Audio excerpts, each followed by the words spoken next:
Forced to marry abusive fiancé. She fled. He chased. Korean Mafia boss opened his car door. Get in. My lungs were burning as I ran. One of my heels snapped. I didn't stop. I kicked the shoes off and kept running barefoot on the asphalt. The pavement tore at my skin, but I couldn't feel it. I couldn't feel anything except the terror clawing up my throat. Behind me, heavy footsteps. Fast. Angry. Tiana. Alonzo's voice cracked like a whip. He wasn't even out of breath. He was hunting. You think you can embarrass me? Get back here. I turned the corner, my wedding dress snagging on a chain-link fence. I heard the fabric rip, a loud, ugly sound. I yanked it free, leaving a chunk of white lace behind like a flag of surrender. I wasn't surrendering. Not today.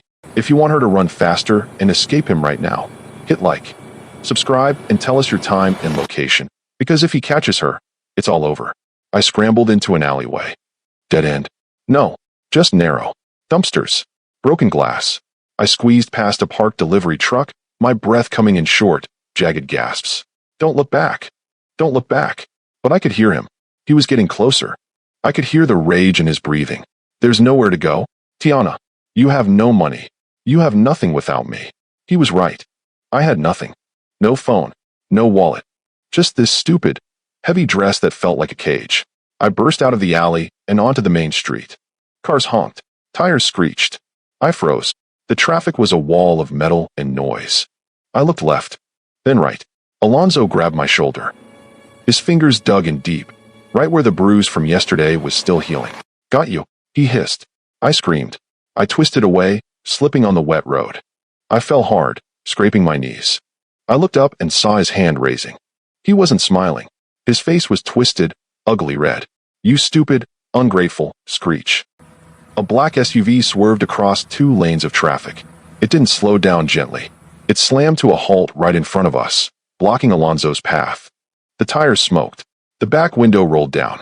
It wasn't a savior. It wasn't a cop. It was a man in a suit that looked sharper than a knife blade. Dark hair pushed back. Eyes that didn't blink. He looked at Alonzo like he was a bug on a windshield. Then he looked at me. He didn't ask if I was okay. He didn't ask for my name. He just swung the door open. Get in. I didn't think. I scrambled. I threw myself into the back seat of that car like my life depended on it. Because it did. My dress bunched up around me. Mud on the hem, blood on my feet. I clawed at the leather seats, pulling myself deeper inside. Thump. Alonzo's fist slammed against the window glass just as the door locked. He was right there, inches away, screaming something I couldn't hear. His face was pressed against the glass, eyes wide, mouth open in a roar. He looked insane. He looked like he wanted to break the window with his bare hands. The man in the driver's seat didn't even flinch. He just pressed the gas. The car surged forward. Alonzo disappeared. The street disappeared. The noise of the city faded into a low, steady hum inside the cabin. I huddled in the corner, shaking. I couldn't stop shaking. My teeth chattered. I wrapped my arms around myself, trying to make myself small, trying to disappear. Breathe. The man said. His voice was deep, calm. It filled the car. I looked up. He was watching me in the rearview mirror. Lim Sung. That's who he was. I didn't know his name then, but I knew his type. Dangerous. Controlled. The kind of man who didn't raise his voice because he didn't have to. He's going to follow us. I stammered. My voice sounded wrecked. You don't know him. He won't stop. Lim Sung turned a corner. His hands relaxed on the steering wheel. Let him try. He glanced at my arm. The sleeve of my dress was torn. The finger marks from Alonzo's grip were already turning purple against my skin. Lim Sung's eyes narrowed. Just a fraction. The air in the car got heavier. Colder. He put his hands on you. He stated. It wasn't a question. I fell. I lied. It was instinct. Protect the abuser. Don't make a scene. Don't lie to me, he said. Softly. I saw him. He reached into his jacket pocket and pulled out a handkerchief. He tossed it into the back seat. It landed on my knee. Crisp. White. Expensive. Wipe your face, he said. You're safe now. I picked up the cloth. My hands were trembling so bad I almost dropped it. Why? I whispered. Why did you stop? You don't even know me. Lim Sung met my eyes in the mirror again. This time, he didn't look away. I didn't just happen to be driving by. Tiana. My heart stopped. He knew my name. I was on my way to the wedding, he said, turning the car onto the highway ramp. To stop it. The elevator ride up was silent. The kind of silence that hurts your ears. I stood in the corner of the metal box, hugging my arms. I looked a mess. My hair was coming loose, my feet were black with street dirt, and the dress was ruined. Mud stains on the hem. A rip down the side. Lim Sung stood near the doors. He didn't look at me. He was checking his watch, typing something on his phone. Like he did this every day. Like rescuing runaway brides was just another Tuesday. The door slid open. His apartment wasn't a home. It was a fortress. Floor-to-ceiling windows looked out over the city. Everything was gray-black, chrome. No photos. No clutter. It was beautiful, but it felt cold. Guest room is down the hall. Second door on the left, he said, tossing his keys into a bowl. There's a lock on the inside. Use it. I froze. Use it. He knew. He knew I didn't trust him. He knew I didn't trust men. I walked down the hall, my bare feet slapping against the cold tile. I found a room. I went inside and shut the door. I turned the lock. Click. I let out a breath I didn't know I was holding. I went into the bathroom. It was huge. Mirrors everywhere. I caught my reflection. I looked like a ghost. Smudged mascara, wild eyes, and a dress. The symbol of everything I hated. I unzipped it. It fell to the floor in a heavy pile of white lace. That's when I saw them. The lights in here were bright, unforgiving. They showed everything. A purple mark on my ribcage where Alonzo shoved me last week. For distinct fingerprints on my upper arm from 10 minutes ago. A scrape on my knee from the fall. I looked like a map of violence. I turned on the shower, scrubbing my skin until it was red, trying to wash Alonzo off me. I scrubbed until I hurt. But the bruises didn't wash away. They stayed. Ugly. Dark. Proof. I dried off and found a shirt hanging on the door hook. It was one of his. Black. Oversized. It smelled like sandalwood and expensive tobacco. I put it on. It swallowed me, hanging down to my knees. I unlocked the door. Lim Sung was in the kitchen. He had put a plate of food on the island. I walked over, feeling small. He looked up. His eyes scanned my face, then dropped to my arm. The sleeve of the t-shirt had rolled up. The bruise on my bicep was glowing under the kitchen lights. He stopped chopping vegetables. The knife went still. He walked around the island. He didn't ask permission. He reached out and gently, so gently it scared me, took my wrist. He lifted my arm. He stared at the bruise. His jaw tightened. A muscle jumped in his cheek. He did this today? His voice was low. Dangerous. I nodded. Lim Sung didn't say it was okay. He didn't say he was sorry. Sit down, he said. Eat. You're shaking. My pocket was vibrating against my thigh. I was sitting on a bar stool in Lim Sung's kitchen, staring at a plate of eggs I couldn't touch. The vibration wouldn't stop. It felt like a heartbeat. A panicked, angry heartbeat. I knew who it was. I ignored it for the first minute, then the second. But by the third minute, the buzzing was making me nauseous. It was a Pavlovian response. When the phone rings, you answer. If you don't answer, he gets mad. If he gets mad, things get broken. Are you going to get that? Lim Sung was leaning against the counter, drinking black coffee. He was watching me again. I pulled the phone out. My hand was trembling so bad the screen was blurry. 47 missed calls. 12 new messages. I opened the texts. My chest got tight. Alonzo, 10:02 a.m. Where the hell are you? Alonzo, 10:05 a.m. Everyone is waiting. Stop acting like a child. Alonzo, 10:15 a.m. You think you can run? You have nowhere to go. Alonzo, 10:20 a.m. Answer me, Tiana. Alonzo, 10:32 a.m. I'm going to call your mother. I'm going to tell her what you did. I have to answer. I whispered. The logic was twisted, but it made sense to me. If I answered, maybe I could calm him down. Maybe I could talk him out of hurting my mom. I went to type a reply. I'm sorry. I just panicked. That's what I always said. I'm sorry, even when I wasn't. A hand covered mine. Lim Sung didn't grab me. He just placed his hand over the phone, stopping my thumbs. His skin was warm. Rough. Don't, he said. He's going to call my mom. I said, my voice cracking. Tears stung my eyes. He's going to tell everyone I'm crazy. I have to fix it. You can't fix a man like that. Tiana, you don't understand. I pleaded. He won't stop. I know. Lim Sung gently pried the phone from my fingers. I tried to hold on to it, my lifeline, my leash, but he was stronger. He took it. He read the last message. His expression didn't change. He looked bored. Then, he turned around. There was a pitcher of ice water on the counter. He dropped my phone into it. Splash. I gasped. I actually reached for it, like he had dropped a baby. What are you doing? It cost you your peace. He cut me off. We watched the phone sink to the bottom among the ice cubes. The screen lit up one last time. Incoming call, Alonzo, and then fizzled out. Black. Dead. The buzzing stopped. The silence in the kitchen was sudden. Heavy. He can't reach you. Lim Sung said, wiping his hand on a towel. You don't exist to him right now. You're a ghost. He pushed the plate of eggs toward me again.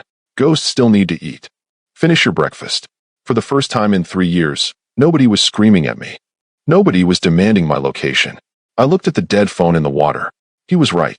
I picked up the fork. I woke up gasping. Sunlight was hitting my face. Bright. Too bright. I scrambled up, my heart hammering against my ribs. I looked at the digital clock on the bedside table. 9:02 a.m. Panic, cold and sharp, flooded my chest. I was late. Alonzo liked coffee at 7 a.m. sharp. If I wasn't up, if the coffee wasn't ready, the day started with a lecture.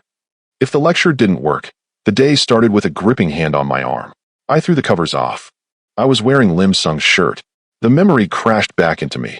The car, the escape, the penthouse. I wasn't with Alonzo. I was safe, but my body didn't believe it. My body still thought I was in trouble. I ran out of the room. I needed to be useful. If I was useful, I was safe. That was the rule. I found the kitchen. It was spotless, gleaming with chrome and black marble. But I found a microfiber cloth on the counter. I grabbed it. I turned on the faucet, dampened the cloth, and started scrubbing the already clean island. Rub, scrub, harder. I focused on a tiny, invisible speck of dust. I needed him to see me working. I needed him to know I wasn't a leech. What are you doing? I jumped, dropping the cloth. Lim Sung stood in the doorway. He was dressed in dark slacks and a white shirt, top buttons undone, sleeves rolled up. He looked tired. He stared at the wet cloth on the floor. Then he looked at me, trembling in his oversized shirt. I'm sorry. I stammered, backing away. I slept late. I didn't mean to. I'm cleaning up. I can do the floors too. I'm good at laundry. He walked over. He moved like a big cat, silent, heavy steps. He picked up the cloth. Stop, he said. I have to pay you back. I whispered. I don't have money, but I can work. I can, Tiana. He didn't yell. He just said my name. You are not a maid. You are not an employee. He tossed the cloth into the sink. And you are not in debt to me. He walked to the coffee machine and poured a cup. Black. He slid it across the counter toward me. Sit. Drink. I hesitated. I don't understand. I know you don't, he said, taking a sip of his own. Sit down. I sat. The coffee was hot. It warmed my hands, but the ice in my stomach didn't melt. Lim Sung's phone buzzed on the counter. He glanced at it. His expression changed instantly. The calm vanished. His eyes went hard, cold, lethal. He looked up at me, and for the first time, I saw genuine alarm in his gaze. Get away from the windows, he ordered, his voice low. Why? I asked, gripping the mug. Lim Sung, what is it? My security team just spotted a gray sedan circling the block, he said. Alonzo isn't just calling. Tiana. He's hunting. The hunter has found the prey. Alonzo is outside right now. If you think Lim Sung should go down there and handle this personally, hit subscribe. Comment fight if you're ready for the war to start. Stay away from the windows. That was the new rule. Lim Sung moved through the apartment, closing the heavy blackout blinds. The room went dark, lit only by the blue glow of the massive television on the wall. You need to see this, he said. He pointed the remote. The screen flickered to life. Local news. Breaking alert. And there he was.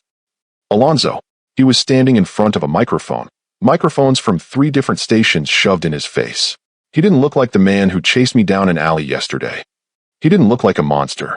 He looked broken. He was wearing a rumpled suit. His hair was messy. There were tears, actual tears, streaming down his face. I just want her home. Alonzo sobbed into the camera. My fiancé, she's been under so much stress. The wedding planning, the finances, it broke her. My mouth fell open. He's lying. I whispered. He's acting. Watch. Lim Sung said. On screen. Alonzo wiped his eyes. She's not herself. I believe she was taken. I believe someone took advantage of her mental state. If you're watching this, please, just bring her back to us. Then the camera panned out. I stopped breathing. My mother was standing next to him. She looked tiny. She was clutching her purse with both hands. her eyes darting around like a trapped bird. She looked terrified. Alonzo put his arm around her. He pulled her close. On screen, it looked like a comforting hug. A grieving fiancé supporting his future mother-in-law. Her mother and I are devastated. Alonzo said, "We just want Tiana safe." "Mom," I choked out. I stood up, moving toward the TV like I could pull her out of it. "He has her. He's going to hurt her because of me. He's using her as bait," Lim Sung said. His voice was flat, clinical. "I have to go back," I said, turning to him. Tears burned my eyes. "I can't let him do this. He's weaponizing my family." "No, you don't understand. He's holding her. Look closer," Lim Sung commanded. He walked to the screen and tapped the glass. Right where Alonzo's hand was resting on my mother's shoulder. I looked. Alonzo's fingers weren't resting. They were digging. His fingertips were pressed so hard into the fabric of her blouse that the skin of his hand was strained tight. It wasn't a hug. It was a vice grip. My mother wasn't being comforted. She was being held hostage in plain sight. "He's hurting her," I realized, the horror making my knees weak. "He is losing control," Lim Sung corrected. He turned to face me, his silhouette dark against the blue light of the screen. A man in control doesn't go on TV and cry. He doesn't drag an old woman in front of cameras. Lim Sung's eyes locked onto mine. "He's not sad, Tiana. He is terrified." "Terrified of what?" I asked. "Of me," Lim Sung said. "Because he knows I have you. And he knows he can't touch you anymore." "We are leaving." Lim Sung threw a heavy coat at me. It hit my chest with a soft thud. I stared at him. "Are you crazy? He is out there. You saw the news. Staying inside makes you a prisoner," Lim Sung said, checking the clip of his handgun before sliding it into his holster. "I don't keep prisoners. Put the coat on." We took the service elevator. Two massive men in suits, his security, flanked us. We moved fast. Into the black SUV. Down the ramp. Into the city. My heart was beating in my throat the whole time. Every red light felt like a trap. Every pedestrian looked like Alonzo. The car stopped in front of a building with no sign. Just a glass door and a buzzer. Lim Sung marched me inside. It was a store, but not a normal store. It was empty. The sales assistants were standing in a line, waiting. "Pick what you need," Lim Sung said. "We have 20 minutes." I walked through the racks. My hands were shaking. I grabbed the first things I saw. Gray sweatpants, baggy hoodies, oversized sweaters, colors of pavement and shadows. I wanted clothes that would make me invisible. I wanted to disappear into the fabric so no one would ever look at me again. I piled the gray shapeless blobs onto the counter. "Done," I whispered. Lim Sung looked at the pile. Then he looked at me. He didn't pull out his credit card. He swept his arm across the counter. Crash. The clothes hit the floor. The sales assistants jumped. I flinched, stepping back. "No," he said. "That's what I want." I argued, my voice trembling. "I just want to be comfortable." "You want to hide," he corrected.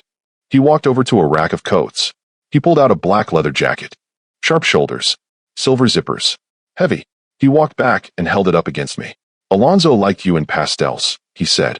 "He liked you soft. Easy to bruise." He shoved the jacket into my hands. It felt like a shield. "Stop dressing like a victim. Tiana, if you want to survive this, you need to look like someone who fights back." I looked at the leather. It was tough. Cold. "Go try it on," he ordered. I went into the fitting room. I pulled the jacket on. I zipped it up. It was tight, holding me together. I looked in the mirror. The girl in the gray sweatpants was gone. The woman looking back at me looked dangerous.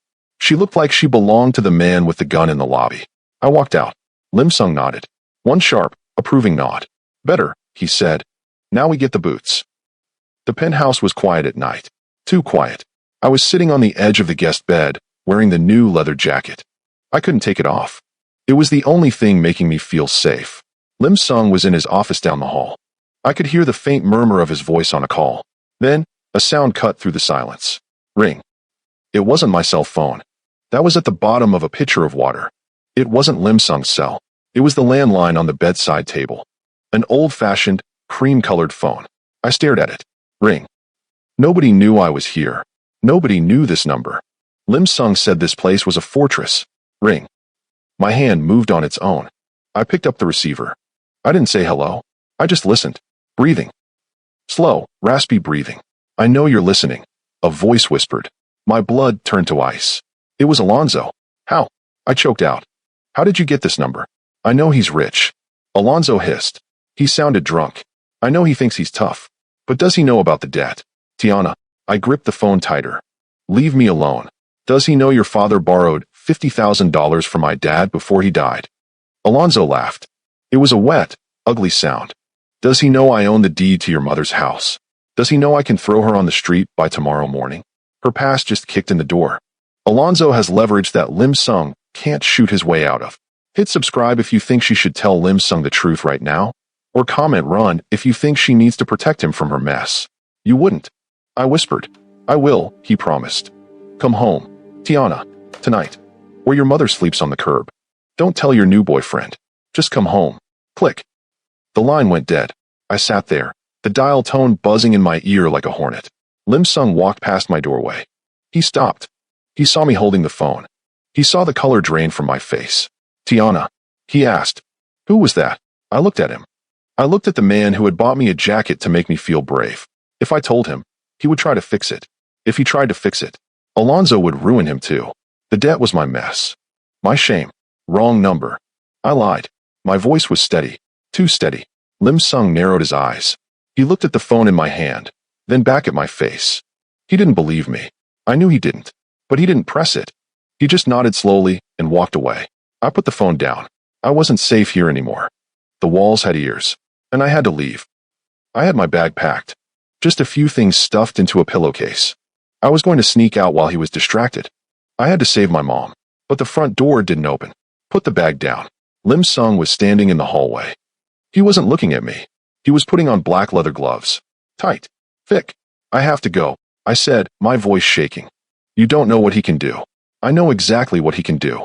Lim Sung said. He pulled the Velcro strap on his wrist tight. Rip. He bought a number. My private number. That means someone in my building sold it to him. He opened the door. Stay here. Lock the bolt. He walked out. I didn't lock the bolt. I ran to the balcony. I knew I wasn't supposed to look, but I had to know. I had to see what kind of man I was living with. I peered over the railing. It was raining. The alleyway below was slick and dark, lit by a single yellow security light. I saw Lim Sung walk out. Two men were waiting there. They weren't small men. They looked like the kind of guys Alonzo hired. Cheap muscle, loud and stupid. They stepped toward Lim Sung. One of them swung a bat. I gasped, my hand flying to my mouth. But Lim Sung didn't flinch. He didn't even dodge. He moved into the swing. It was so fast I almost missed it. He caught the bat with one hand, twisted, and kicked the man's knee backward. The scream echoed up the brick walls. Crack. Then he turned to the second man. No wasted movement. 2 punches. One to the gut, one to the jaw. The man dropped like a stone. It wasn't a fight. It was a disposal. I stood there, gripping the cold railing, rain misting on my face. I should have been horrified. I should have been calling the police. But I wasn't. For the first time in my life, I wasn't scared of the violence. I was relieved by it. Alonzo used violence to control me. Lim Sung used violence to clear the path. I watched him stand over the men. He didn't keep hitting them. He just leaned down, said something low, and walked back toward the building. I ran back inside. I sat on the couch, my heart pounding against my ribs. 5 minutes later, the door opened. Lim Sung walked in. He took off the gloves. He looked calm. His hair wasn't even messy. Did you hurt them? I asked. The question hung in the air. He looked at me. His eyes were dark, unreadable pools. They won't sell your number again, he said. And Alonzo won't be calling this house tonight. He walked into the kitchen to pour a glass of water, leaving me staring at his back. I realized then that to survive a monster like Alonzo, I didn't need a hero. I needed a bigger monster. The adrenaline was gone. Now, the apartment was just quiet again. Lim Sung was sitting at the kitchen island, a glass of whiskey untouched in front of him. He was staring at his right hand. The knuckles were red, swollen. You're bleeding, I said. He glanced at his hand like it belonged to someone else. It's nothing. Skin breaks. It heals. Let me see. I didn't wait for permission. I walked over and grabbed the first aid kit from the cabinet. I knew where it was. I'd looked for it the first night, just in case. I sat on the stool next to him. Give me your hand. He hesitated. For a second, I thought he would pull away. He wasn't used to being touched. I could tell. He was used to being the one in charge, the one who fixed things. Slowly, he extended his hand. His palm was warm, calloused, rough against my soft fingers. I took an alcohol wipe and dabbed at the split skin on his knuckles. He didn't flinch. Not even a twitch. Why are you doing this? I asked. My voice was small in the big room. You don't know me. You're a rich, powerful man. I'm just a problem. You're not a problem, he said. Then what am I? A charity case? I looked up at him. Why did you open that car door? Lim Sung. He looked at me. Really looked at me. I was at the wedding to collect a debt from Alonzo's father. He said quietly. I was standing in the back. I saw you walking down the aisle. And I saw the way you flinched when he reached for your hand at the altar. I froze. I hadn't realized anyone saw that. I know that look. Lim Sung said. His voice got rougher, like gravel. My mother used to have that look. Every time my father walked into a room, he pulled his hand back gently. I couldn't save her, he admitted, staring at his bruised knuckles. I was too small, too weak. I watched her disappear a little bit every day until there was nothing left. My heart broke. Right there in the kitchen. So when I saw you running, he continued, meeting my eyes again. I didn't see a stranger. I saw her, and I promised myself I wouldn't just watch this time. Lim Sung, you aren't a charity case. Tiana, he said, you're the second chance I never got. The air between us shifted. It wasn't just safety anymore. It was something deeper. A shared scar. I reached out and covered his bruised hand with mine. Thank you, I whispered. He turned his hand over, lacing his fingers through mine. A perfect fit. Don't thank me yet, he said darkly. We haven't won yet. The ceasefire ended at 2 p.m. on a Tuesday. Alonzo stopped going on TV. He stopped crying for the cameras. He went for the jugular. I was in the kitchen, trying to drink tea, trying to pretend my life wasn't falling apart. Then my phone buzzed. It was a new cheap burner phone Lim Sung gave me. Only he had the number. Or so I thought. Buzz. A picture message. My blood stopped moving. It was a photo of my mother's front door. A bright orange sticker was taped to the wood. Eviction notice. 24 hours. Below the photo, a text from an unknown number. The loan has a calling clause. I'm calling it in. She is on the street tonight. Unless you come home. I dropped the mug. It shattered. Ceramic shards flew across the floor. No. I gasped. No. No. No. He wasn't just threatening me anymore. He was taking the roof from over my mother's head. He knew the mortgage was the one thing my father left us that we couldn't pay. I didn't think. I ran to the bedroom. I grabbed the duffel bag. I threw in a shirt, a pair of jeans. I had to go. I had to surrender. It was the only way to stop him. I ran for the front door, my breath coming in jagged sobs. Lim Sung was standing there. He was blocking the exit. Arms crossed. Big. Immovable. Move. I screamed. I have to go. You're not going back to him, he said. Calm. Too calm. He's evicting her. He's putting my mother on the street. I shoved his chest. It was like shoving a wall. I have to fix this. I have to trade myself for her. Lim Sung caught my wrists. He held them tight, stopping my thrashing. We don't trade, he said. His eyes were hard, burning into mine. We don't surrender. We negotiate. There is no negotiation. I cried. He holds the deed. He wins. He holds a piece of paper. Lim Sung corrected. He let go of my hands and reached for his jacket. And paper burns. He opened the door. He didn't lock me in. He stepped out into the hallway and looked back at me. Are you coming? He asked. Or are you going to let him win? I stood there, trembling. My bag felt heavy. My heart felt heavier. Tiana has a split-second choice. Run back to the abused to save her mom, or trust the Mafia boss to handle it his way. If you would trust Lim Sung, hit like. Comment, boss moves if you think Alonzo is about to regret this. I dropped the bag. I'm coming, I said. Lim Sung nodded. Good. Let's go buy a house. We walked to the elevator. We were leaving the safety of the fortress. We were walking straight into the fire. The bank smelled like old coffee and money. Alonzo was sitting in the glass-walled conference room. He looked perfect. Suit pressed, hair styled, a team of lawyers flanking him like attack dogs. He looked like he owned the place. When I walked in, his eyes lit up. A predatory, smug spark. Tiana, he smiled, standing up. You came to your senses. He didn't look at Lim Sung. He acted like Lim Sung was just my driver. I have the NDA ready, Alonzo said, sliding a thick packet across the mahogany table. Sign this. Admit you had a mental episode. Come home, and your mother keeps the house. I looked at the paper. It was a leash. If I signed it, I was his property again. Forever. Lim Sung stepped forward. He didn't sit. He didn't look at the NDA. He looked at the bank manager, a sweating man in a cheap tie. The loan. Lim Sung said. Who holds the note? Mr. Alonzo's family trust acquired the debt yesterday, the manager stammered. And the bank facilitates the collection? Yes, but what is the total payout? Lim Sung asked. He pulled a checkbook from his jacket pocket. Alonzo laughed. It's not for sale, buddy. You can't just, everything is for sale. Lim Sung said.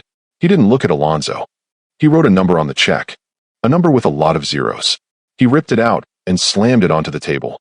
The sound echoed like a gunshot. The manager looked at the check. His eyes went wide. This covers the principal. And the penalty interest. And the closing fees. Close it, Lim Sung ordered. Now. You can't do that. Alonzo screamed. His cool mask shattered. He slammed his hands on the table. That is my debt. She is mine. Not anymore. Lim Sung said. The bank just sold the note. I own the house. Which means you are trespassing on my property. Lim Sung leaned in close to Alonzo's face. Get out. Alonzo turned purple, but he had no moves left. He grabbed his lawyers and stormed out, knocking a chair over. We walked out to the car in silence. I sat in the passenger seat, staring at the deed Lim Sung had just bought. I felt sick. So, I whispered, do I belong to you now? Did you just buy me? Lim Sung started the car. He didn't drive. He reached into his pocket and pulled out a silver Zippo lighter. He flicked it open. The flame danced. He held it out to me. You don't belong to anyone. Tiana, he said softly. Burn it. I looked at the flame. Then at the paper that had held my family captive for 10 years. I held the corner to the fire. It caught. Orange flame ate the white paper. I rolled down the window and threw it out. I watched the ashes fly away in the wind. Gone. I was finally breathing. We thought it was over. That was our mistake. We thought because we won in the bank, we won the war. We thought rules mattered to a man like Alonzo. We were driving back to the penthouse. The sun was shining. I was watching the ashes of the deed disappear in the wind. For the first time in forever, my shoulders weren't tight. I looked at Lim Sung. He was relaxed, driving with one hand. You're hungry, he said. We should get food. Real food, not that healthy stuff I have in the fridge. I laughed. I actually laughed. I want a burger. Greasy, cheap. Done, he said. He checked his side mirror. His smile vanished. Hold on. What? Hold on. He slammed the steering wheel to the left. Screech. A heavy gray truck came out of nowhere. It didn't brake. It accelerated. It rammed into the passenger side, my side. The world turned into noise and glass. We spun. Once. Twice. The car slammed into a concrete barrier at the edge of a construction site. The airbag exploded in my face. Dust. Smoke. The smell of burning rubber. My ears were ringing. I couldn't see straight. Tiana. Lim Sung's voice was wet. Strained. I looked over. He was slumped against the wheel. Blood was running down his forehead, into his eye. He was hurt. Bad. Lim Sung. I reached for him, but my seatbelt was locked tight. Outside, a car door slammed. I saw boots crunching on the gravel. I saw a suit jacket ruined by sweat and rage. Alonzo. He wasn't crying anymore. He wasn't smiling. He was holding a tire iron. He looked like a rabid animal that had chewed through its leash. He walked toward my window. He tapped the iron against his palm. Clink, clink. You think you can embarrass me? He screamed. You think you can burn my money? He swung the iron. Smash. The passenger window shattered, showering me in safety glass. I screamed, covering my face. He reached in. He grabbed my hair. Get out. He roared. You're coming with me. Lim Sung groaned. He tried to move, but the door was crushed in on his side. He was pinned. I was alone. This is it. The legal battle is over, and the street fight begins. Lim Sung is down. If you want Tiana to pick up a weapon and fight back, hit like right now. Subscribe, because what happens in the next 5 minutes changes them forever. Alonzo yanked my hair harder. I said get out. I fumbled for the buckle. My fingers were slippery with sweat and blood. I looked at Lim Sung. His eyes were open, bleeding, furious. Run, he wheezed. I clicked the buckle. I fell out of the car onto the broken pavement. Alonzo stood over me, raising the iron. You ruined everything, he spat. I looked around. Construction debris, rocks, dirt. I had to choose. Die here or fight. I scrambled backward on the gravel, scraping my palms raw. Alonzo loomed over me. He looked 10 feet tall. The sun was behind him, turning him into a dark shadow with a weapon. Please. I whispered. That old reflex. The begging. Shut up. He screamed. You ungrateful little. He raised the iron higher. He was going to hit me. He was going to break me right here in the street. Something inside me snapped. It wasn't bravery. It was exhaustion. I was tired of running. I was tired of being scared. I was tired of him. My hand closed around a handful of loose gravel and dirt. I said, "Shut up." He yelled, swinging down. "No." I threw the dirt. Hard. Right into his face. He howled. He dropped the iron, clawing at his eyes. "My eyes." "You bitch." He stumbled back. I scrambled up. I should have run. But I couldn't leave Lim Sung. Alonzo wiped his eyes, blinking rapidly. He was red, weeping, furious. He lunged for me, blind rage guiding him. "I'm going to kill you." He grabbed my throat. I couldn't breathe. His thumbs dug in. The world started to go black. Then a noise. A low, guttural roar. Like a lion, Alonzo was ripped away from me. He flew backward, slamming into the side of the truck. Lim Sung stood there. He was terrifying. Blood covered half his face. His shirt was torn. He was swaying on his feet, but he looked like death itself. Alonzo tried to stand up. You can't." Lim Sung didn't speak. He didn't hesitate. He walked forward and kicked Alonzo in the chest. Alonzo collapsed, gasping for air. Lim Sung grabbed him by the collar and slammed his head against the truck door. Thud. Alonzo slid to the ground. Unconscious. Broken. Lim Sung stood over him, chest heaving. He wiped the blood from his eye. He looked down at the man who had terrified me for 3 years. Then he looked at me. I was shivering, holding my throat. He stumbled toward me. He fell to his knees in the dirt, ignoring his own injuries. He grabbed my face with both hands. His touch was desperate, frantic. "Did he hurt you?" He rasped. "Tiana, look at me." "I'm okay." I sobbed. "I'm okay." He pulled me into his chest. He buried his face in my neck. I could feel his heart hammering against mine. He leaned back, looking into my eyes. Then he turned his head to look at Alonzo's unmoving body. He leaned down, whispering loud enough for the unconscious man to hear in his dreams. "If you ever say her name again." Lim Sung growled. "I will cut your tongue out." He looked back at me. His eyes were wild, possessive, burning. "You are under my protection," he said. "Permanently. I'm yours." I whispered. "I didn't mean as property. I meant as a partner." "Mine," he agreed. He kissed my forehead. It wasn't gentle. It was a seal. A promise. The war was over. And we won. 2 weeks later, the stitches in Lim Sung's forehead were out, leaving a jagged pink line near his hairline. My bruises had faded to a dull yellow. Alonzo was gone, denied bail, awaiting trial for attempted murder and assault. The monster was in a cage, and I was sitting in the passenger seat of a new car. Lim Sung pulled over to the curb. We weren't at the penthouse. We were in a quiet, tree-lined neighborhood. Nice brick buildings. Flower boxes. People walking dogs. It was normal. Safe. He put the car in park, but he didn't turn off the engine. He reached into the console and pulled out a set of keys.